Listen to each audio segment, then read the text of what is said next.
ஊழல் தடுப்பு மற்றும் கண்காணிப்பு வாரம் அப்படின்னு சொல்லிட்டு அரசாங்கத்தின் மூலமாக கடைபிடிக்கப்படுகிறது. இந்த ஊழல் லஞ்சம் அப்படின்றது இந்த நாட்டினுடைய வளர்ச்சிக்கு எந்த அளவுக்கு அது பாதிப்பாக இருக்குது அப்படின்றத பற்றி மாணவ செல்வங்கள் தெரிந்து கொள்ள வேண்டும். மாணவர்கள் மட்டுமல்ல, சமுதாயத்தில் இருக்கக்கூடிய அனைவரும் இதை பற்றி தெரிஞ்சு கொள்ள வேண்டும்.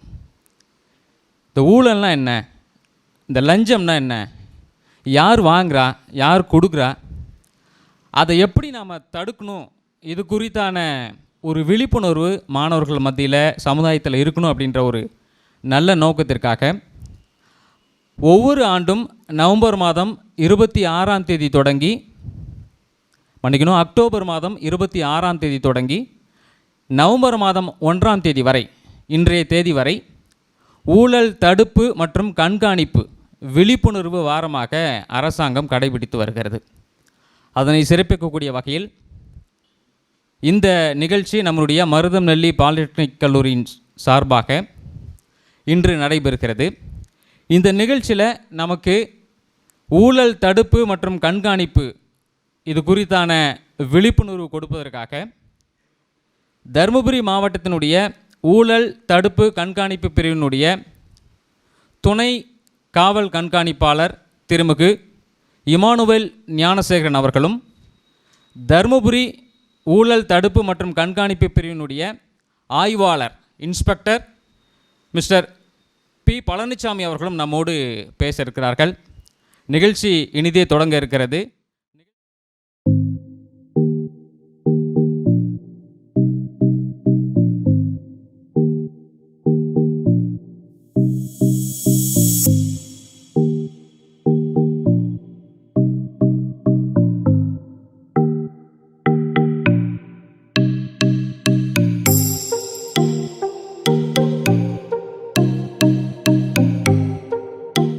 நல்ல நிகழ்ச்சி. இந்த நிகழ்ச்சி செய்திகளில் நம்ம பார்த்துருப்போம். அரசு துறையில் லஞ்சம் பெற்ற அதிகாரி கைது, லஞ்ச ஒழிப்பு துறை நடவடிக்கை அப்படின்னு சொல்லிட்டு நாம் படிச்சிருப்போம். அப்படி அதிகாரிகளுக்கு அவர்களுடைய கடமையை சரியாக செய்கிறார்களா என்பதை கண்காணிக்கக்கூடிய ஒரு அமைப்பு தான் இந்த ஊழல் தடுப்பு மற்றும் கண்காணிப்பு பிரிவினுடைய அமைப்பு. மாணவ செல்வங்கள் இந்த நிகழ்ச்சியை கூர்ந்து கவனிங்க. ஏன்னா சில விஷயங்கள் சின்ன வயசில் மனசில் பதியும் போது அது எதிர்காலத்தில் ஒரு நல்ல விருட்சமாக வளரக்கூடிய வாய்ப்புகள் இருக்குது. கல்வியோடு சேர்ந்து சமுதாயம் எப்படி இருக்கணும் அப்படின்றத மாணவ செல்வங்கள் இந்த சின்ன வயசில் நீங்கள் கண்டிப்பாக தெரிஞ்சுக்கணும். அந்த ஒரு நோக்கத்திற்காக தான் அந்த நிகழ்ச்சி ஏற்பாடாயிருக்கு. நிகழ்ச்சி குறிப்பிட்ட நேரத்தில் சரியான நேரத்தில் முடிஞ்சிடும். அதனால் அமைதியாக அவர்கள் சொல்லக்கூடிய கருத்துக்களை நம்ம உள்வாங்கணும் அப்படின்ற அன்பு வேண்டுகோளோடு இந்த நிகழ்ச்சியின் முதல் பகுதி வரவேற்புரை வழங்க வருமாறு அன்போடு வரவேற்கின்றேன். மருதம்நெல்லி பாலிடெக்னிக் கல்வி நிறுவனத்தினுடைய முதல்வர் திருமிகு என் மகேந்திரன் அவர்களை. அனைவருக்கும் காலை வணக்கம்.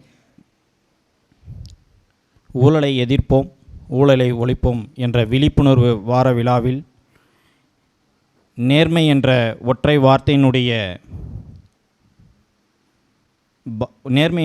வார்த்தையினுடைய ஊழலில்லா பாரதம் என்ற தலைப்பின் கீழ் நேர்மையினுடைய முக்கியத்துவத்தை விளக்குவதற்காக இன்று நமது கல்லூரியினுடைய அழைப்பினை ஏற்று நம்மளோடு வருகை புரிந்திருக்கக்கூடிய vigilance and anti corruption deputy superintendent of police அவர்களையும், then again vigilance and anti corruption the inspector of police ஆகிய இருவரையும் உங்களின் சார்பாகவும் கல்லூரி நிர்வாகத்தின் சார்பாகவும் ஆசிரியர் பெருமக்களின் சார்பாகவும் வருக வருக என வரவேற்பதில் மகிழ்ச்சி அடைகின்றோம். அதேபோல்தான்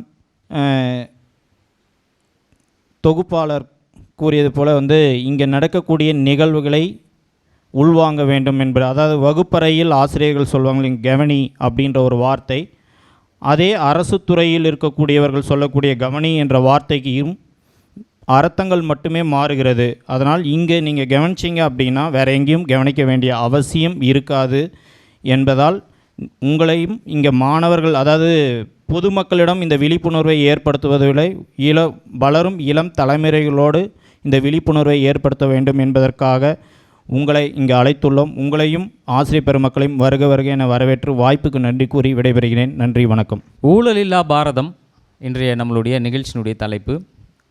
ஊழல் தடுப்பு மற்றும் கண்காணிப்பு பிரிவினுடைய தருமபுரி மாவட்டத்தினுடைய துணை காவல் கண்காணிப்பாளர் திருமிகு இமானுவேல் ஞானசேகரன் அவர்கள் வந்திருக்கிறார். அவரோடு காவல் ஆய்வாளர் திரு பி பழனிசாமி அவர்கள் வந்திருக்கிறார்கள். இவர்களுக்கு சிறப்பு செய்யக்கூடிய நிகழ்வு. முதலாவதாக சிறப்பு விருந்தினர் திருமிகு இமானுவேல் ஞானசேகரன் அவர்களுக்கு பொன்னாடை வழங்குமாறு நம்முடைய கல்லூரியின் முதல்வர் திருமிகு என் மகேந்திரன் அவர்களை அன்போடு வேண்டுகிறோம்.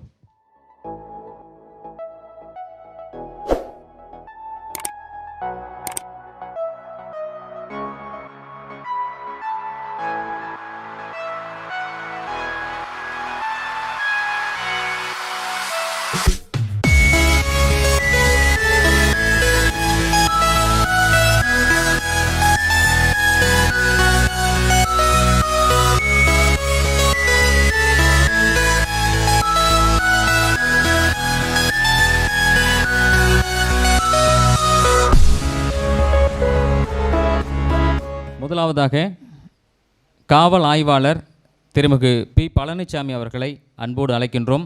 மாணவர்களிடம் சிறு கலந்துரையாடல். அதற்காக காலை வணக்கம்.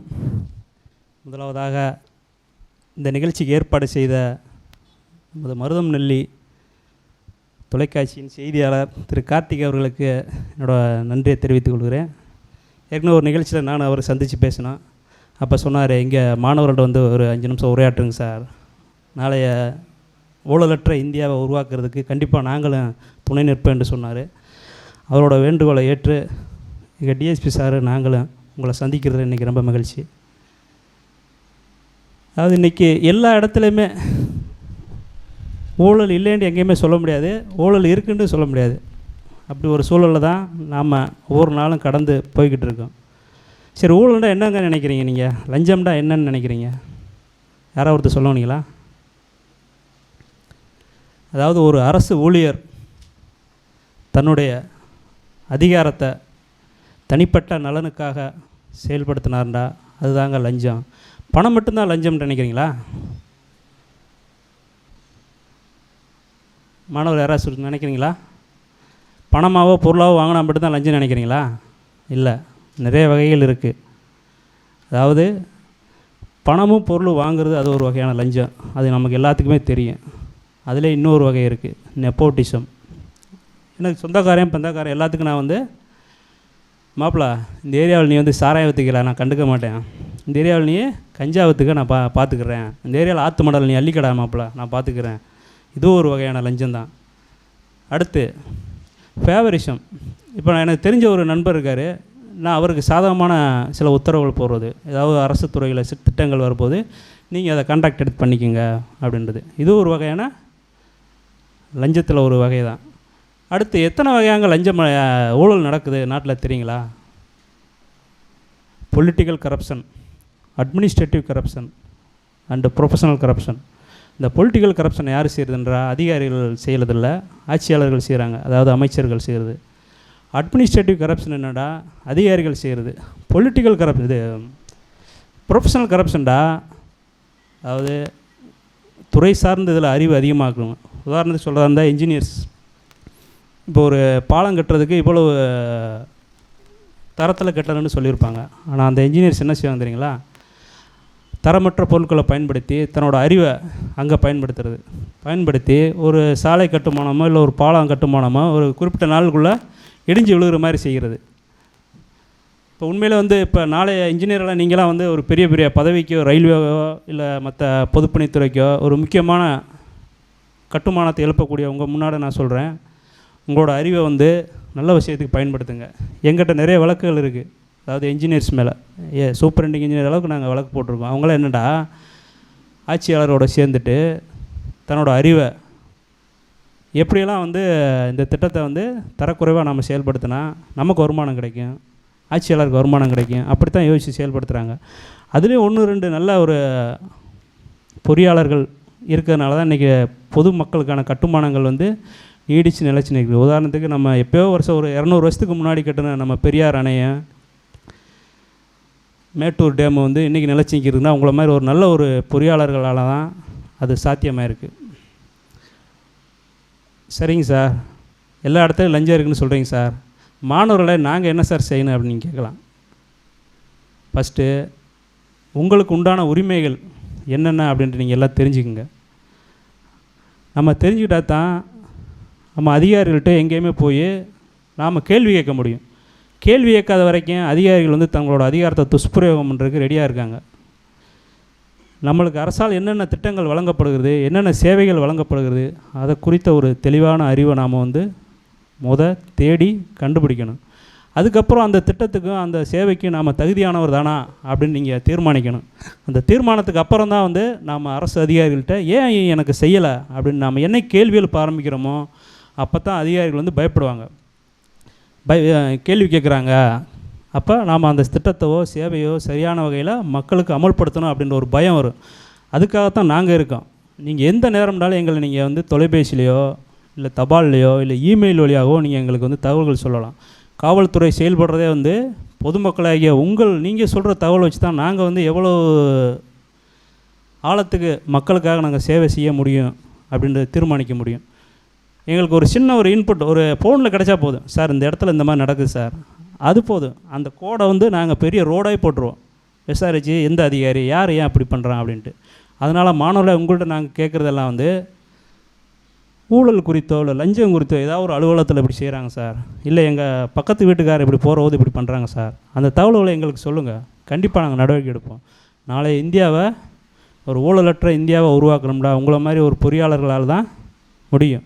மாணவ செல்வங்கள் உங்களோட சந்ததியை வந்து நீங்கள் ஒரு நேர்மையான ஒரு சந்ததியாக உருவாக்கணுண்டா இன்றைக்கே அதுக்கான வித்துக்கள் இடப்பட வேண்டும். சரிங்க சார், அதிகாரிகள்லாம் வந்து எப்படி எல்லாம் வந்து வாழணும் அப்படின்ட்டு நம்ம இலக்கியங்கள்லாம் சொல்லியிருக்காங்க தெரியுங்களா? நீங்கள் எல்லாம் படிச்சிருக்கலாம். உதாரணத்துக்கு ஒரு அமைச்சர் எப்படி இருக்குன்னுட்டு ஒரு கதை ஒன்று இருக்குது. சந்திரகுப்த மௌரியர்னு ஒரு பெரிய அரசர் இருந்தார். அவர்கிட்ட வந்து சாணக்கியர், அவர் வந்து அமைச்சர். அப்போ நாட்டில் பயங்கரமாக மழை பெஞ்சு குளிர் வந்துருச்சு. அப்போ எல்லோரும் என்ன சொல்கிறாங்கடா, நல்ல ஒரு தரமான ஒரு போர்வையை வாங்கி எல்லா மக்களுக்கும் கொடுங்க அப்படின்ட்டு சந்திரகுப்த மௌரியர் வந்து சாணக்கியர்கிட்ட சொல்கிறாரு. சாணக்கியர் வந்து போர்வையெல்லாம் கொள்முதல் பண்ணி தன்னோட வீட்டில் அடுக்கி வச்சுருக்காரு. அப்போ அன்று இரவு வந்து திருடர்கள் வந்து வீட்டில் திருட போயிருக்காங்க. போர்வையெல்லாம் திருடி எடுத்து பார்க்குறாங்க.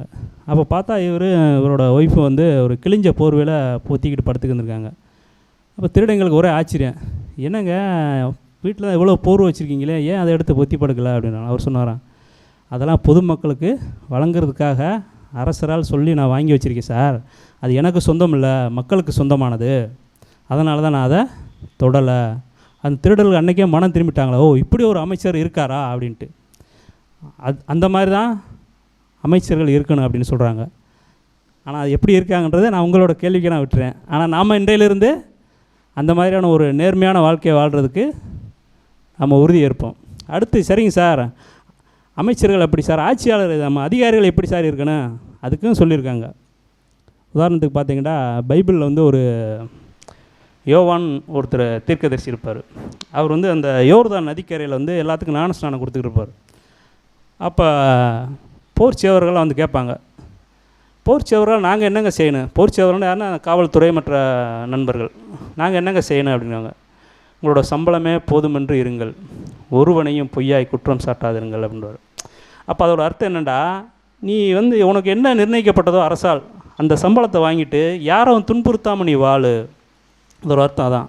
அடுத்து வரி வசூல் புரி வந்து கேட்பான், நாங்கள் என்ன சார் செய்யணும் அப்படின்னு கேட்பான். அதுக்கு அவர் சொல்லுவார், நீங்கள் வந்து ஒருவனையும் துன்புறுத்தி வரி வாங்காதிருங்கள்.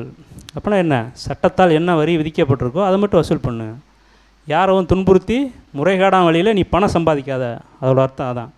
சரிங்க சார், அதிகாரிகள் இப்படி வாழணும்னு சொல்லிருக்கு.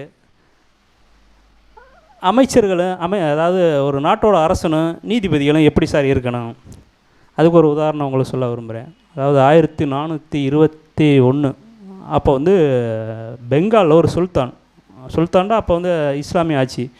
அப்போ அவர் தான் வந்து அரசர். அப்போ அவர் ஒரு நாள் போகிற போது ஒரு அம்பு விடுறது ஒரு ஏழை தாயோட மகனோட வயிற்றில் போய் பட்டுறது.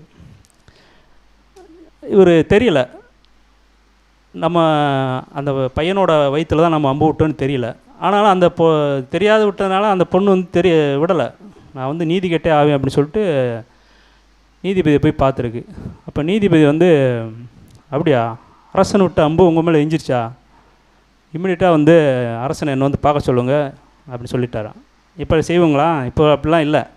ஆனால் அப்போ அந்த அரசனை வந்து வர சொல்லிட்டாங்களாம். அரசன் வந்து நீதிபதி முன்னாட பணிவாக நின்று, நான் செஞ்சது தப்பு தாங்க அப்படின்னு சொன்னாராம். நீங்கள் செஞ்சது தப்பு தான், ஆனால் அந்த ஏழை தாய்க்குரிய இழப்பீடை உடனடியாக நீங்கள் கொடுக்கணும் அப்படின்னு சொன்னாராம்.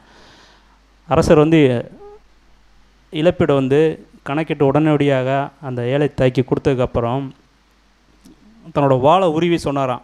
யார்கிட்ட? ஜட்ஜிட்ட சொன்னாராம். நீங்கள் மட்டும் அரசன் வந்ததுக்கப்புறமும் நீங்கள் நீதி செய்யாமல் இருந்தீங்கடா, என்னோடய வாளால் உங்கள் தலையை நான் வெட்டியிருப்பேன் அப்படின்னு சொன்னாராம்.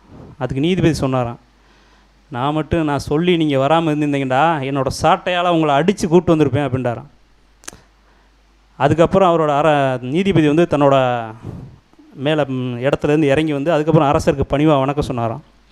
இது எந்த வகையாக நீதி பார்த்தீங்களா? அதாவது அரசன் வந்து தான் செஞ்ச தவறை மன்னிப்பு கேட்டு நீதி வழங்குறான். நீதிபதி வந்து அரசனாக இருந்தாலும் பயப்படாமல் நீதி வழங்குறான். இந்த மாதிரியான இப்படி தான் இருக்கணும் அப்படின்ட்டு நம்ம இலக்கியங்களில் வந்து சொல்லப்பட்டிருக்கு. அதனால் மாணவர்களை நீங்கள் வந்து ஒரு நேர்மையான ஒரு வாழ்க்கை முறையை வந்து கடைப்பிடிங்க. நேர்மைன்றது ஒரு சிறந்த ஒரு பண்பு. அதை வந்து எந்த சூழ்நிலையிலும் யாருக்காக விட்டு கொடுக்காதீங்க. இன்றைக்கு எப்படி சொல்கிறது இருந்தால், இப்போ நீங்களாம் என்ன ஊழல் தடுப்பு பிரிவில் வேலை பார்க்குறவங்கள மற்ற டிபார்ட்மெண்ட்டுக்காரர் என்ன சொல்ல தெரியுங்களா? இவங்க விளங்காப்பாய்ப்பா, இவங்க வந்து இவங்க தான் பெரிய கரெக்டாக இருக்க மாதிரி சொல்லுவாங்க அப்படின்வாங்க. அப்படி நம்ம சொல்ல ஆரம்பிச்சிட்டாண்டே அவன் பயப்படுறான்னு அர்த்தம். நாமார்க்கும் குடியெல்லாம் நம்மனை அஞ்சோம் அப்படின்ட்டு அப்பர் சொல்லுவார் தெரியுங்களா? அதாவது எமனுக்கே பயப்படாத ஒருத்தன் யார் தெரியுங்களா? நேர்மையாக வாழ்கிறவன்.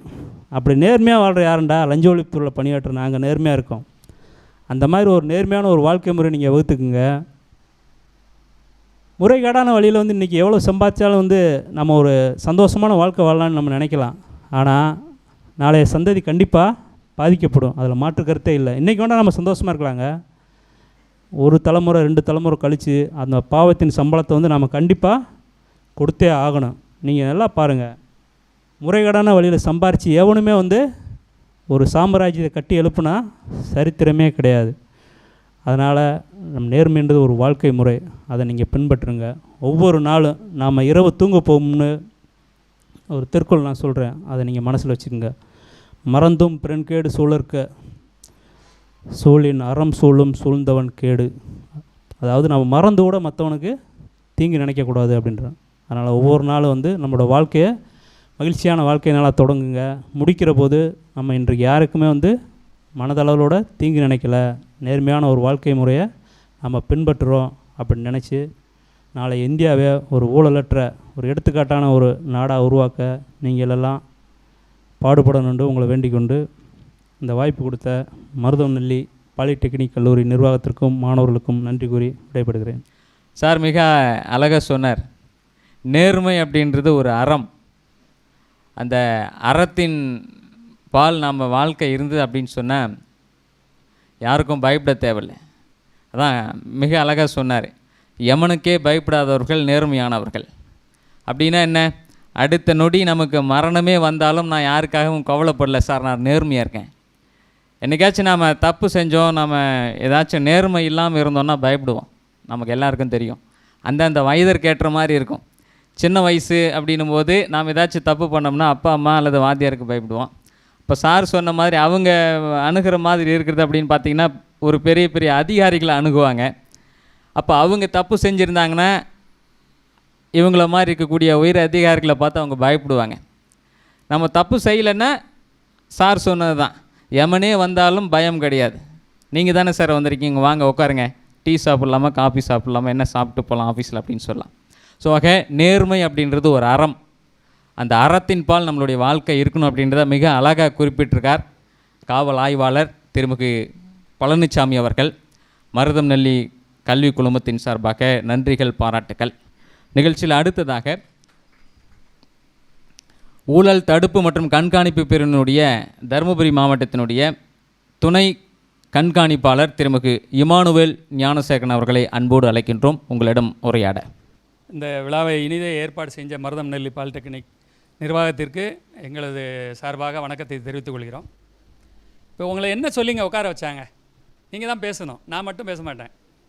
என்ன சொல்லி உட்கார வச்சாங்க? என்ன ப்ரோக்ராம்னு சொன்னாங்க? விஜிலன்ஸ் அவேர்னஸா?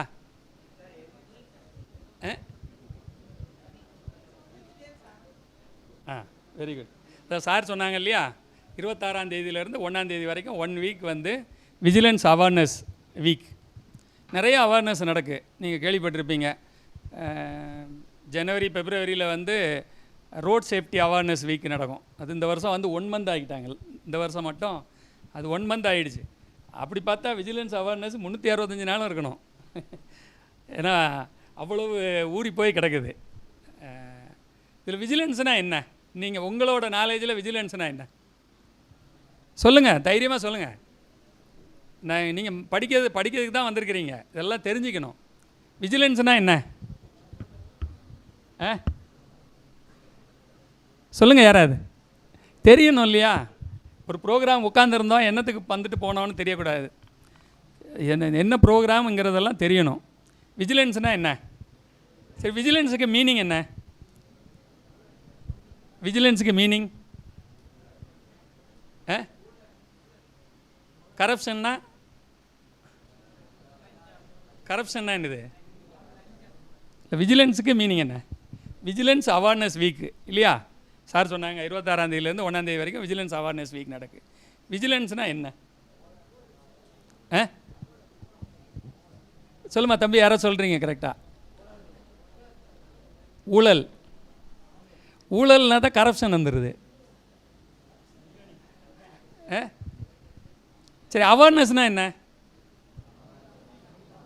இது யாராவது ஒருத்தர் சொல்லுங்கள். இல்லை, தெரிஞ்சுக்கணும். சும்மா வந்து மீட்டிங் வந்து உட்காந்துட்டு போனோன்னு போயிடக்கூடாது. அவேர்னஸ்னால் என்ன? விழிப்புணர்வு. இதுன்னா விஜிலன்ஸ்னா? விஜிலன்ஸுக்கு என்ன மீனிங்? என்னமா? கண்காணிப்பு. என்ன கண்காணிப்பு? என்ன கண்காணிப்பு? உங்கள் எல்லார் மனசில் வந்து லஞ்சம்னா பணம் கொடுக்கறது மட்டும்தான். அதான் எங்கள் இன்ஸ்பெக்டர் தெளிவாக சொன்னாங்க. அதுதான் உங்கள் மனசில் இருக்கிறது இல்லையா? அது மட்டும் கிடையாது. அதுக்காக தான் நாங்கள் உங்களை தேடி வந்திருக்கிறோம். விஜிலன்ஸு அவேர்னஸ்ஸு ரெண்டுமே கிட்டத்தட்ட ஈக்குவல் மீனிங் தான். அவேர்னஸும் விஜிலன்ஸுக்கும் ஒரு சின்ன வித்தியாசம். அவேர்னஸ்னால் என்னென்னா, இப்போ ஒரு பைக்கில் போகிறீங்க, நீங்கள் பைக்கில் போகும்போது என்னெல்லாம் வச்சுருக்கணும்? ஹெல்மெட் வச்சுருக்கணும், லைசன்ஸ் வச்சுருக்கணும், ஆர்சி புக்கு, இதெல்லாம் வச்சுருக்கணும். இது வந்து அவேர்னஸ். புரியுதா உங்களுக்கு? இது அவேர்னஸ்.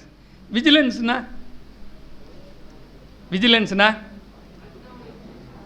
லஞ்ச ஒழிப்பு. அந்த தப்பான எண்ணத்தை அவங்க மனசுலேருந்து எடுக்கணுங்கிறதுக்காக தான் அவ்வளோ நேரம் சொல்லிகிட்டு இருக்கிறேன். லஞ்சம் கொடுக்குறது மட்டுமே எங்கள் வேலை கிடையாது. லஞ்சம் கொடுக்குறவங்கள மட்டுமே பிடிக்கிறது எங்கள் வேலை கிடையாது. லஞ்ச ஒழிப்புங்கிறது ஆன்டி கரப்ஷனில் வந்துடும். விஜிலன்ஸ் அண்ட் ஆன்டி கரப்ஷன் தான் எங்கள் டிபார்ட்மெண்ட்டே. இந்த விஜிலன்ஸுக்கு என்னென்னா, இப்போ அவேர்னஸ் இருக்குது. நீங்கள் பைக்கில் போகிறீங்க, பைக்கில் போகிறதுக்கு கம்பல்சரி ஹெல்மெட் போட்டிருக்கணும், லைசன்ஸ் இருக்கணும், ஆர்சி புக் இருக்கணும், இன்சூரன்ஸ் இருக்கணும், போக்குவரத்து விதிகள் தெரிஞ்சிருக்கணும். இது வந்து அவேர்னஸ். இப்போ நீங்கள் ஒரு ரோட்டில் போகிறீங்க, அந்த ரோட்டில் பள்ளம் இருக்குது, ஸ்பீடு பிரேக்கர் இருக்குது, இதெல்லாம் நீங்கள் பார்த்து ஜாக்கிரதையாக போகணும் இல்லையா? அதுதான் விஜிலன்ஸு. ரெண்டுக்குள்ள சின்ன வித்தியாசம் இதுதான். அவேர்னஸ்னால் உங்களுக்கு இதை பற்றி முழு விவரம் உங்களுக்கு தெரிஞ்சிருக்கணும். விஜிலன்ஸ்னால் நீங்கள் போகிற வழியில் ஏதாவது ஒரு பள்ளம் மேடு இருக்கலாம், ஸ்பீடு பிரேக்கர் இருக்கலாம், ரோடு க்ளோஸ் ஆகிருக்கலாம். இதெல்லாம் வந்து உங்களுக்கு அந்த ஒரு ஜாக்கிரதை, அது என்னங்கிறது தெரியணும். அதுக்கும் எங்களுக்கும் என்ன சம்மந்தம்? நாங்கள் என்னத்தை அந்த மாதிரி போய் பார்க்க போகிறோம்? அதுதான் இப்போ வந்து உங்களை தேடி வந்திருக்கோம். எல்லோரும் நல்ல இன்ஜினியரிங் படிச்சுட்ருக்கீங்க பாலிடெக்னிக்கில். நீங்கள் நாளைக்கு நிச்சயமாக வந்து நிறைய பேர் அரசு பணிக்காக செல்லுவீங்க. இந்த அரசு பணிக்கு போகும்போது எல்லாரோட மனநிலையும் என்ன ஆயிடுதுன்னா, சம்பளம் வந்து சும்மா, சம்பளம் இல்லாமல் கிடைக்கிறது தான் வேலை அப்படிங்கிற ஒரு மனநிலை தான் இப்போ இருக்கிற பசங்க, வேலைக்கு வர்ற பசங்க மனநிலையிலையும் அதான் இருக்குது. ஒன்று மட்டும் புரிஞ்சுக்கங்க, இப்போ நீங்கள் எல்லாம் இருக்கீங்க, உங்கள் வீட்டில் இருந்து நீங்கள் ஃபஸ்ட்டு ஆரம்பிங்க. உங்கள் வீட்டில் உங்கள் அப்பாவோ உங்கள் அம்மாவோ இல்லை உங்கள் கூட பிறந்தவங்களோ யாராவது ஒரு அரசு ஊழியராக இருந்தாங்கன்னா, அரசு ஊழியருக்கு ஒரே ஒரு சம்பளம் தான். அது வந்து மாத கடைசியில் 30 இல்லைனா 31 அன்றைக்கி மட்டும்தான் சம்பளம் கிடைக்கும் அரசு ஊழியர்களுக்கு. ஆனால் உங்கள் வீட்டில் இருக்கிறவங்க வாரத்துக்கு வாரம் சம்பளம் கொண்டு வராங்கன்னா நீங்கள்லாம் கேட்கணும், இது என்ன பணம்ப்பா அப்படின்னு கேட்கணும். ஆனால் எதுக்காக நாங்கள் சொல்கிறோன்னா, மாட்டாமல் இருக்கிறவங்க நிறைய பேர் இருக்காங்க. அன்றைக்கி மாட்டிக்கிட்டாங்கன்னு வச்சுக்கோங்க எங்கிட்ட, அதோடு அவங்க அரசு வேலையை மறந்துட வேண்டியதுதான். அதில் கொடுமை என்னென்னா, அதில் வீட்டில் இருக்கிற இன்னசென்ட்டாக நீங்கள்லாம் இருக்கிறீங்க இல்லையா, நீங்களுமே சேர்ந்து மாட்டிக்கிறீங்க. அதுக்காகத்தான் அதான் ஒரு முக்கியமான காரணம். அதனால் தயவுசெய்து நீங்கள் முதல்ல பண்ண வேண்டியது, உங்கள் வீடுகளில் வந்து அரசு ஊழியராக இருந்தாங்க, அரசு ஊழியர் மட்டும் இல்லை, இப்போ வந்து இந்த கவுன்சிலரு இதெல்லாம் எலெக்ட் பண்ணி எடுத்துருக்குறாங்க, அந்த மாதிரி உங்கள் வீட்டில் இருந்தாங்கன்னா கூட நமக்கு சம்பளம் போதும். அந்த மனநிலையை நீங்கள் முதல்ல உங்கள் வீட்டில் இருந்து ஆரம்பிங்க. உங்கள் வீட்டில் இந்த மாதிரி வேண்டாம், அப்படி மாட்டிக்கிட்டால் அசிங்கம். இப்போ ஒரு பெரிய அதிகாரி டெய்லி வந்து உங்கள் ஊரில் வந்து காரில் வந்து இறங்குறாரு, அரசு காரில் டெய்லி காரில் வந்து இறங்கிட்டு போகிறாரு. அவங்க பிள்ளைங்களை கொண்டு போய் அந்த அரசு கார்லேயே ஸ்கூலுக்கெல்லாம் அனுப்புகிறாங்க, வைக்கிறாங்க, எல்லாம் பண்ணுறாங்க. என்கிட்ட மாட்டிக்கிட்டாருன்னு வச்சுக்கோங்க, அவர் அரசு காரே மறந்துட வேண்டியதுதான். அந்த பையன் பிள்ளைங்க படிக்கிற பிள்ளைங்களுக்கு எவ்வளோ மன உளைச்சல். இப்போ இங்கே யாராவது ஒருத்தரோட பேரண்ட் மாட்டிக்கிட்டாங்கன்னா, இங்கே வரும்போது பக்கத்தில் இருக்கவங்கெல்லாம் கேட்பாங்க இல்லையா, இந்த மாதிரி உங்கள் அப்பா லஞ்சம் வாங்கி மாட்டிக்கிட்டாரு அப்படின்னு. அது உங்களுக்கெல்லாம் வந்து அது ஒரு தர்ம சங்கடமான ஒரு சூழ்நிலையை உண்டாக்கும். அதனால் நீங்கள் ஃபஸ்ட்டு வந்து இதை நீங்கள் வீட்டில் இருந்து ஆரம்பிங்க. அதுக்கப்புறம் உங்கள் ஊரில் சிலர் உங்களுக்கே தெரிஞ்சு வேலைக்கு போயிருப்பாங்க, அரசு உத்தியோகத்துக்கு விஓவாக போயிருப்பார், இல்லை வேறு ஏதாவது ஒரு அங்கன்வாடியில் ஊழியராக போயிருப்பாங்க. போயிட்டு ஒரு 2 வருஷத்தில் பார்த்தீங்கன்னா பெரிய பங்களா மாதிரி கட்டுறாங்க. சம்பளத்தில் வச்சு கட்டவே முடியாது, வேறு ஏதாவது வருமானம் வந்தால் மட்டும்தான் அவங்களால இதை கட்ட முடியும். அந்த மாதிரி ஒரு சூழ்நிலை இருந்தால் கூட நீங்கள் எங்களுக்கு தகவல் சொல்லலாம். இப்போ நாங்கள் லஞ்சம் வாங்குகிறவங்க லஞ்சம் அந்த அதிகாரிகளை மட்டும் பிடிக்கிறது கிடையாது. ஊழல் தடுப்பு மற்றும் கண்காணிப்பு துறையோட வேலை என்னென்னா, லஞ்சம் கொடுக்கறத பிடிக்கிறது ஒரு பாட்டு தான். மீதி எல்லாம் வந்து இப்போ அரசு பணிகள் நடக்குது. இப்போ உங்கள் ஊரில் வந்து ஒரு அரசு செலவில் ஒரு பாலம் கட்டுறாங்க, உங்களுக்கு நீங்களே டெய்லி பார்க்குறீங்க அந்த பாலம் எப்படி கட்டுறாங்க என்னங்கிறது. அந்த பாலம் வந்து உங்களுக்கே, நீங்கள் இன்ஜினியரிங் படித்ததில் இது என்ன, இந்த பாலம் வந்து 10 வருஷம் கூட நிற்காது, அதுக்குள்ளே இந்த பாலம் விழுந்துடும் அப்படிங்கிறது மாதிரி நீங்கள் உங்களுக்கு மனசில் தோணினா கூட நீங்கள் அதையும் எங்கிட்ட சொல்லலாம். நாங்கள் வந்து அவங்க டெண்டர் வரைக்கும் எல்லாத்தையுமே எடுத்து பார்த்து, டெண்டரில் என்னென்னலாம் பண்ண சொல்லியிருக்காங்க, இவங்க அதெல்லாம் ஃபாலோ பண்ணுறாங்களா பண்ணலையா, இதையும் நாங்கள் பார்ப்போம். அதே மாதிரி உங்கள் ஊரில் ஒரு அரசு ஊழியர் பெரிய பங்களா கட்டிட்டார் சார், இவர் சம்பளத்தை வச்சு ஒன்றும் பண்ண முடியாது சார், இவர் இந்த மாதிரி பெரிய வீடு கட்டியிருக்கிறாரு, அந்த மாதிரி இருந்தால் கூட வந்து நீங்கள் வந்து தாராளமாக எங்களுக்கு ஃபோன் பண்ணி சொல்லலாம். இது எல்லாமே நாங்கள் பார்க்குறது தான். லஞ்சம் வாங்குறத மட்டும் பிடிக்கிற வேலை எங்கள் வேலை கிடையாது. இது எல்லாமே இப்போ லஞ்சங்கிறது வந்து எல்லார் மனநிலையிலையும் வந்துடுச்சு. இப்போ இதில் எத்தனை பேர் போலீஸ் வேலைக்கு போகணுன்னு ஆசையாக இருக்கிறீங்க? கை தூக்குங்க. போலீஸ் வேலைக்கு வெரி குட், வெரி குட். இப்போ உங்களுக்கெல்லாம் என்ன இருக்குன்னா, போலீஸ் வேலைக்கு போனால் ஒரு 5 லட்ச ரூபா கொடுக்கணும், மினிஸ்டருக்கு கொடுக்கணும், எம்எல்ஏக்கு கொடுக்கணும், அவங்கள பார்த்து தான் நமக்கு வேலை கிடைக்கும் அப்படின்னு ஒரு எண்ணம் வந்து இப்போ உள்ள மாணவர்கள் மத்தியில் இருக்குது. ஒன்று மட்டும் புரிஞ்சுக்கங்க, அதாவது எந்த ஒரு அரசு பணியும் எம்எல்ஏக்கு ஒதுக்கி வச்சுருக்கு சீட்டு 2, மினிஸ்டருக்கு 4 சீட் இருக்குது அப்படின்லாம் ஊரில் சொல்லுவாங்க. கட்சிக்காரங்க வந்து உங்கள்கிட்ட சொல்லுவாங்க, அதை நம்பவே நம்பாதீங்க. அந்த மாதிரி யாருக்கும் சீட்டெல்லாம் ஒதுக்கி கொடுத்து மினிஸ்டருக்கு 4 சீட்டு, எம்எல்ஏக்கு 2 சீட்டு, அந்த மாதிரிலாம் எதுவுமே கிடையாது அரசு பணியில். அரசு பணியில் உங்கள் திறமையை வச்சு தான் அந்த பணி வழங்கப்படுது. ஆனால் நீங்கள் உங்கள்கிட்ட காசை வாங்குவாங்க. எப்படி வாங்குவாங்கன்னா, தெரிஞ்சுக்கங்க, உங்களுக்கு லிஸ்ட்டெல்லாம் நீங்கள்லாம் போய் இன்டர்வியூலாம் அட்டன் பண்ணியிருப்பீங்க. அவங்க அந்த லிஸ்ட்டை வாங்கி பார்ப்பாங்க. இப்போ இந்த பக்கத்து ஊரில் உள்ள இந்த பொண்ணுக்கு வந்து வேலைக்கு ஆர்டரில் இருக்கும், இதை பார்த்துட்டு உங்கள் வீட்டுக்கு ஆள் அனுப்புவாங்க. இந்த மாதிரி வந்து உங்கள் பேர் லிஸ்ட்டில் வருது, அது ஏதாவது வந்து நீங்கள் எம்எல்ஏவை மினிஸ்டரை பார்த்தீங்கன்னா கட்டாயமாக வந்துடும் அப்படின்னு. அவங்களால ஒன்றுமே பண்ண முடியாது, அவங்களால எதுவுமே பண்ண முடியாது. ஆனால் ஆட்டோமேட்டிக்காக வர்றதை உங்கள்கிட்ட அவங்க பணம் சம்பாதிச்சுக்கிறாங்க இந்த மாதிரி சொல்லி. அதனால் தயவுசெய்து எந்த ஒரு அரசு பணிக்கு, நிறைய பேரோட இன்னும் அரசு பணிக்கு போகாததுக்கு காரணம் என்னென்னா, போனால் பணம் கொடுக்கணுங்கிற ஒரு மனநிலை வந்து மாணவர்கள் மத்தியில் இருக்குது. அந்த மாதிரி பணம் கொடுக்க வேண்டிய அவசியமே கிடையாது எந்த அரசு பணிக்கும். நீங்கள் வந்து உங்கள் திறமையால் வந்து வேலைக்கு வரணும். அதே மாதிரி உங்கள் ஊரில் வந்து விஏஓ இருப்பார், அங்கன்வாடி பணியாளர் இருப்பாங்க. அங்கன்வாடியில் வந்து ஒரு சத்து மாவு கொடுப்பாங்க. எத்தனை பேர் சாப்பிட்ருக்கீங்க? கை தூக்குங்க. நீங்கள் சின்ன பிள்ளையில் சாப்பிட்டா தான் இப்போமா? இப்போமே சாப்பிட்றீங்க. இது தப்பா சரியா? கைக்குள்ளே போடுங்க. தப்பா சரியா? நல்ல நீங்களாக சாப்பிட்றீங்க. நிறைய அங்கன்வாடியிலேருந்து மாடுக்கு போகுது அந்த சத்துணவு. நீங்கள் வாங்கியிருக்கீங்களா? அது நிறைய பால் கொடுக்குதான். இதெல்லாம் தப்பு. இது உங்களுக்கெல்லாம் தப்பாக தெரியல இல்லையா? அது வந்து பசங்களுக்காகத்தான் அந்த சத்து மாவு சப்ளை பண்ணுறாங்க. ஆனால் பார்த்தீங்கன்னா கிராமத்தில் பார்த்தீங்கன்னா அங்கன்வாடியில் எனக்கு 2 கிலோ கொடு, உனக்கு 2 கிலோ கொடுன்னு சொல்லி எல்லாம் வாங்கிடுவாங்க. எல்லாருக்கும் கொடுத்துட்டா அங்கே அங்கன்வாடிக்கு போகிற பிள்ளைங்களுக்கு யார் கொடுப்பா?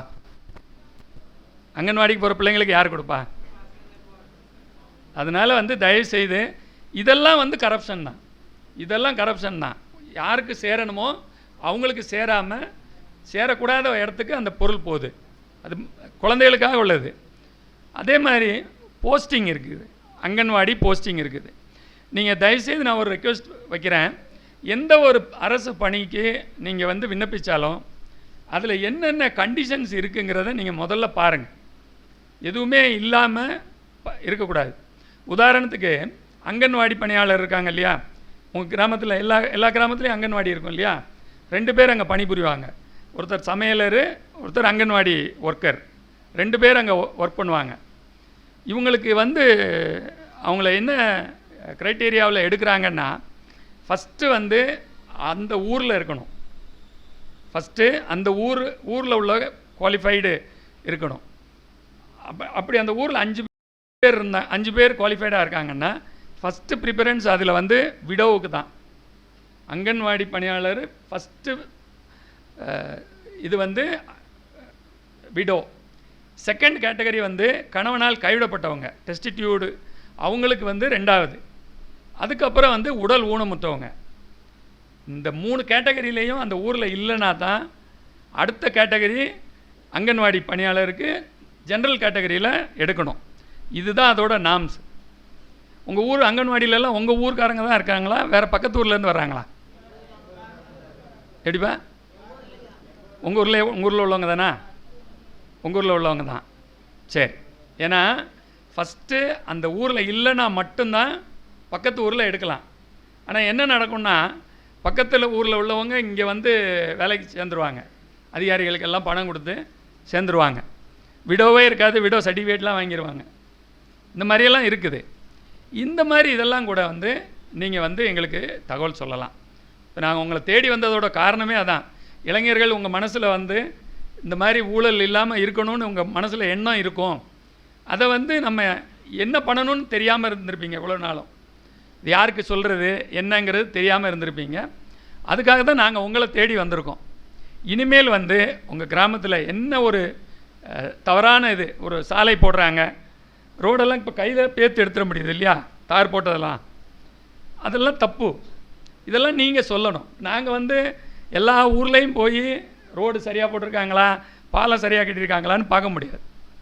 எங்களுக்கு ஏதாவது ஒரு உங்களை மாதிரி யார்ட்டையாவது இருந்து ஒரு புகார் வந்துச்சுன்னா நாங்கள் அந்த ஊருக்கு போய் அந்த டெண்டர் எல்லாம் கால்ஃபர் பண்ணது எல்லாத்தையுமே வாங்கி அந்த நாம்ஸ் படி கட்டியிருக்கா என்னங்கிறத பார்ப்போம். இதை நீங்கள் வந்து எங்களுக்கு சொல்லணும்.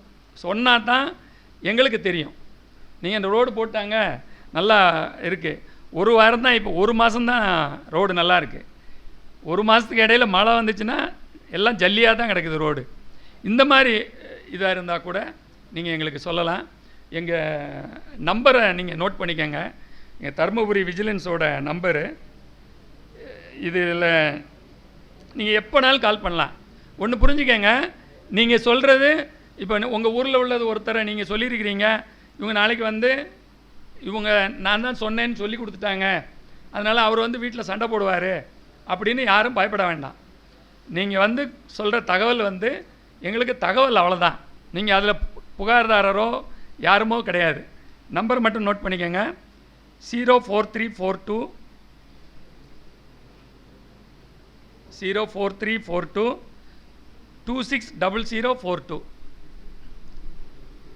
260042.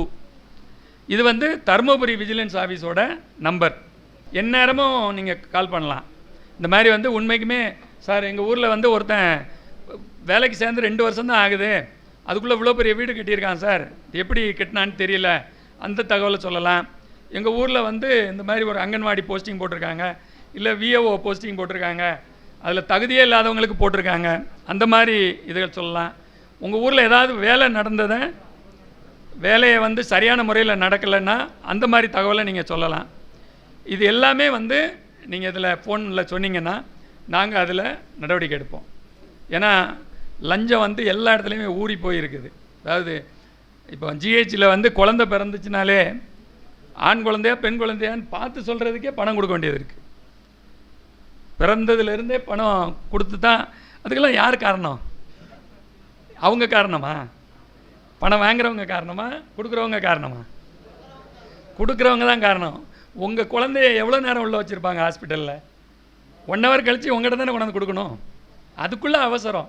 500 கொடு, 200 கொடு, குழந்தை என்ன குழந்தைன்னு சொல்லு. இது நம்ம தான் பொறுமையாக இருக்கணும்.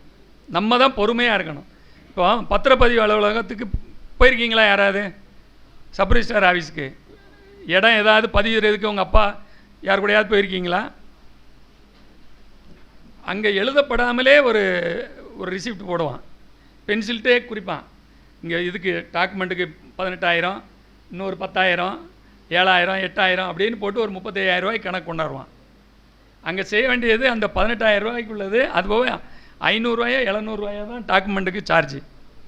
ஆனால் இவன் வந்து 10,000 ரூபா கட்டுவான். இது யார் காரணம்?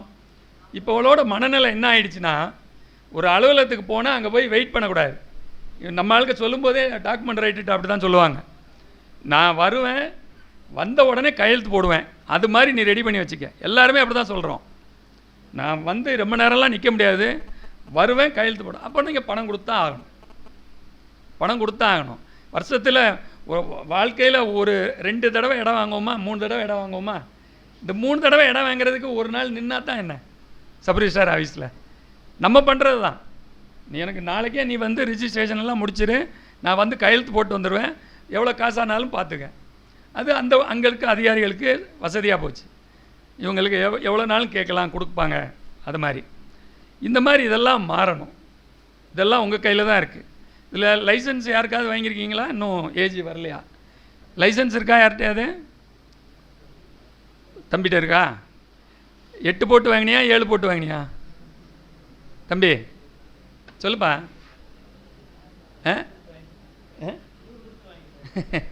அதாவது ஒன்று உங்கள்கிட்ட இருந்து இந்த மாற்றத்தை எதிர்பார்க்குறோம். லைசன்ஸ் வந்து நீங்கள் 8 போட தெரியலன்னா சாகிற வரைக்கும் ரோட்டில் எப்படி வண்டி ஓட்டுவீங்க? 8 போட்டே லைசன்ஸ் வாங்குங்க, ஒன்றும் பிரச்சனை இல்லை. 8 போட்டு பழகிட்டிங்கன்னா மறுபடியும் ஹைவேஸில் எங்கே வண்டி ஓட்டுறதுக்கும் வசதியாக இருக்கும். நம்ம என்ன பண்ணுறோம், 8 போகிறதுக்குள்ளே காலை ஊனிடுவோம்.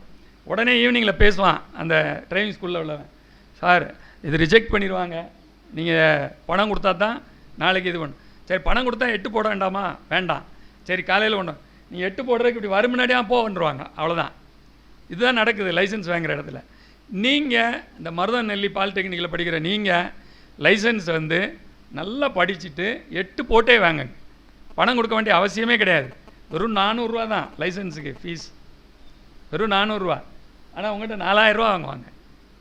4,000 ரூபா வாங்குவாங்க. எவ்வளவு? 8,000. அதான் 8 போடுறது ஒன்றும் கஷ்டமே கிடையாது. எல்லோரும் இப்போ 12 வயசுலேருந்தே வண்டி ஓட்ட ஆரம்பிக்கிறீங்க. 8 போட்டே வாங்குங்க. இது மாதிரி நீங்கள் இடம் கொடுக்கறது தான் அரசு ஊழியர்களுக்கு வந்து பணம் வாங்கிறதுக்கு வசதியாக இருக்குது. அதனால் இந்த விழிப்புணர்வு உங்களுக்கு என்னங்கிறது தெரிஞ்சிருக்கணும். அதாவது மக்கள்கிட்டலாம் வந்து இந்த மாதிரியெல்லாம் இருக்குது. இப்போ பொதுவாகவே எல்லாரோட மனசுலையும் லஞ்சம் வாங்குறது மட்டும்தான் இதுங்கிறது. இதெல்லாம் நாங்கள் பார்க்குறோம். ரோடு போடுறது, ஒருத்தன் வரவுக்கு அதிகமாக வந்து வருமானத்துக்கு அதிகமாக சொத்து சேர்த்து வச்சுருக்கிறது, இது எல்லாமே வந்து நாங்கள் பார்க்குறது தான். இனிமேல் வந்து நீங்கள் எல்லோரும் எங்களுக்கு ஃபோன் பண்ணுவீங்கன்னு நம்புகிறோம். ஃபோன் பண்ணுவீங்களா? உங்கள் ஊரில் யாராவது அரசு ஊழியர், தனிப்பட்ட நபருக்கு நீங்கள் ஃபோன் பண்ண முடியாது. தனிப்பட்ட நபர் ஒருத்தர் ஊரில் பெரிய வீடு கட்டியிருக்கிறாரு, அவருக்கு நாங்கள் ஒன்றும் பண்ண முடியாது. அரசு ஊழியராக இருந்து ஊரில் வந்து திடீர்னு வளர்ச்சி, ஏகப்பட்ட சொத்து வாங்கிட்டாங்க, இது வாங்கிட்டாங்க, எப்படின்னு தெரியல சார் அப்படின்னு சொன்னால், சார் இந்த மாதிரி இவர் இந்த ஆஃபீஸில் வேலை செய்கிறாரு, இவர் வீடு இங்கே இருக்குது, இவர் இவ்வளோ பெரிய வீடு கட்டியிருக்காரு சார், இவர் வசதியே கிடையாது, அந்த மாதிரி தகவல் நீங்கள் இனிமேல் வந்து எங்களுக்கு சொல்லணும். அதே மாதிரி உங்கள் ஊரில் ஏதாவது ஒரு வேலை நடந்தால் கூட, இந்த வேலை தரமாக இல்லை சார், அது என்னென்னு கொஞ்சம் பாருங்கள் அப்படின்னு கூட நீங்கள் இனிமேல் சொல்லலாம். இப்போ புரிஞ்சுக்கிட்டீங்களா விஜிலன்ஸ் அண்ட் ஆன்டி கரப்ஷனில் என்னென்னலாம் பார்க்குறோன்னு சொல்லி? ஓகே. ஆனால் நீங்கள் உங்கள் ஃபோனை நாங்கள் எதிர்பார்ப்போம், சரியா? எப்போனாலும் பண்ணலாம். 24 hours ஆஃபீஸில் வந்து எங்கள் காவலர்கள் இருப்பாங்க. நீங்கள் எப்போனாலும் சொல்லலாம், எந்த ஊர், அங்கே யார் அப்படிங்கிற விவரத்தை சொன்னீங்கன்னா நாங்கள் கட்டாயமாக அவங்க மேலே நடவடிக்கை எடுப்போம். இந்த அருமையான வாய்ப்பை எங்களுக்கு ஏற்படுத்தி கொடுத்த மருதம்நெல்லி பாலிடெக்னிக் கல்லூரி முதல்வர் அவர்களுக்கும் மற்றும் பேராசிரியர்கள் அனைவருக்கும் நன்றி கூறி விடைபெறுகிறேன். நன்றி. பொருளாதாரம், அரசியல் மற்றும் சமூக முன்னேற்றத்திற்கு ஊழல் ஒரு முக்கிய தடையாக உள்ளதாக நான் நம்புகிறேன். அரசு, குடிமக்கள் மற்றும் தனியார் நிறுவனங்கள் ஆகியவை ஊழலை ஒழிக்க ஒருங்கிணைந்து செயல்பட வேண்டும் என நம்புகிறேன். நாட்டின் ஒவ்வொரு குடிமகனும் எப்போதும் உயர்ந்த நோக்குடன், விழிப்புணர்வு, நேர்மை மற்றும் கண்ணியம் ஆகியவற்றுடன் ஊழலை ஒழிப்பதில் உறுதுணையாக விளங்க வேண்டும் என்பதை நான் நன்கறிவேன். எனவே நான் அனைத்து செயல்களிலும் நேர்மையையும் சட்ட விதிகளையும் பின்பற்றுவேன் என்றும், லஞ்சம் வாங்கவோ அல்லது கொடுக்கவோ மாட்டேன் என்றும், அனைத்து செயல்களையும் நேர்மை மற்றும் வெளிப்படைத்தன்மையுடன் செயல்படுத்துவேன் என்றும், பொதுமக்களின் நலனுக்காக பணியாற்றுவேன் என்றும், தனிப்பட்ட நடத்தையில் நேர்மையை வெளிப்படுத்துவதில் ஒரு முன்னுதாரணமாக செயல்படுவேன் என்றும், ஊழல் தொடர்பான நிகழ்வினை உரிய அதிகார அமைப்பிற்கு தெரியப்படுத்துவேன் என்றும் உறுதி கூறுகிறேன். தேங்க்யூ. ஐயா, மிக்க நன்றி. எங்களுடைய மாணவ செல்வங்களுக்கு அருமையான வழிகாட்டுதல், இந்த லஞ்சம், ஊழல் இது குறித்தான விளக்கம், அதை எப்படி தவிர்ப்பது, அதை எப்படி தடுக்கணும் அப்படின்றத பற்றியும் வழிகாட்டல் கொடுத்துறீங்க. மாணவ செல்வங்கள், இதை நீங்கள் எடுத்து உங்களுடைய வீடுகளுக்கு கொண்டு போய் சேர்க்கணும். ஐயா ஆரம்பத்தில் சொன்ன மாதிரி முதல்ல நம்ம வீட்டிலேருந்து நாம் சரிப்படுத்தணும். அதே நேரத்தில் நம்மளுடைய நண்பர்கள், நிச்சயமாக எல்லார் ஊர்லேயும் இளைஞர்கள், அந்த மன்றம், ஒரு அமைப்பு, இந்த மாதிரிலாம் இருக்கும், அவங்களோட கலந்து பேசணும். இந்த மாதிரி எங்கள் கல்லூரியில் இன்றைக்கி இந்த மாதிரியான ஒரு நிகழ்ச்சி நடந்தது. அதுவும் குறிப்பாக சரியாக சொல்லணும் அப்படின்னு சொன்னால், அரசு ஊழியர்கள் அனைவரும் பார்த்து, நேர்மை இல்லாத அரசு ஊழியர்கள் பார்த்து பயப்படக்கூடிய ஒரு துறை இருக்குது அப்படின்னு சொன்னால் இப்போ இங்கே இருக்கக்கூடிய 2 அதிகாரிகள் தான். தருமபுரி, ஒட்டுமொத்த தருமபுரி மாவட்டத்திற்கும் நான் சொல்கிறேன். அந்த அளவுக்கு ஒரு சக்தி வாய்ந்த அமைப்பினுடைய பிரிவினுடைய தலைவர்கள் நம்மளுடைய தருமபுரி மாவட்டத்தினுடைய பொறுப்பாளர்கள் தான் இன்றைக்கி உங்ககிட்ட பேசினவங்க. இது நம்ம சாதாரணமாக எடுத்துக்கக்கூடாது. பெரிய அதிகாரியாக இருப்பார், ஆனால் அவர் தவறு செஞ்சுருந்தால் ஐயாவை பார்த்தா அவ்வளோதான், முடிஞ்சுது. இதுதான் உண்மை. அவர் எவ்வளோ பெரிய அதிகாரியாக இருக்கலாம், நீங்கள் செய்திகளில் பார்த்துருப்பீங்க, படிச்சிருப்பீங்க. ஆக இந்த செய்தி, இன்னைக்கு நடைபெற்ற இந்த நிகழ்வு இங்கே இல்லாமல் உங்களுடைய வீடுகளில் பேசப்படணும், உங்களுடைய ஊரில் இருக்கக்கூடிய இளைஞர்கள் மத்தியில் பேசப்படணும் அப்படின்ற ஒரு அன்பு வேண்டுகோளோட இவ்வளோ நேரம் சிறப்பாக எங்களுடைய மாணவர்களோடு கலந்துரையாடிய ஐயா இமானுவேல் சேகரன், ஞானசேகரன் அவர்களுக்கு நன்றிகள், பாராட்டுகள். நிகழ்ச்சி நிறைவாக நன்றி உரை வழங்க வருமாறு நம்முடைய கல்லூரியினுடைய துணை முதல்வர் ஆர் ஜெயசெல்வகுமார் அவர்களை அன்போடு அழைக்கின்றோம். நமது கல்லூரிக்கு வருகை புரிந்து லஞ்ச ஒழிப்பு மற்றும் கண்காணிப்பு பிரிவின் கீழ் நமது மாவட்டத்தினுடைய டிஎஸ்பி சார், துணை கண்காணிப்பாளர் மற்றும் இன்ஸ்பெக்டர் சார் ஆகிய இருவரும் நமக்கு மிகுந்த ஒரு அற்புதமான ஒரு விழிப்புணர்வை ஏற்படுத்தி கொடுத்துள்ளனர். ஆகிய அந்த ஒரு அற்புதமான விழிப்புணர்வின் முகாமைக்கு ஏற்படுத்தி கொடுத்த நமது கார்த்திக் சார் அவர்களுக்கும் நமது பிரின்ஸ்பால் சார் அவர்களுக்கும், அதே போல் இந்த விழிப்புணர்வை கொடுத்த டிஎஸ்பி சார் மற்றும் இன்ஸ்பெக்டர் சார் அவர்களுக்கும் நமது கல்லூரியின் சார்பாக, மாணவர்கள் உங்களின் சார்பாக, ஆசிரியர்களின் சார்பாக நன்றியினை தெரிவித்துக் கொண்டு விடைபெறுகிறேன். நன்றி, வணக்கம்.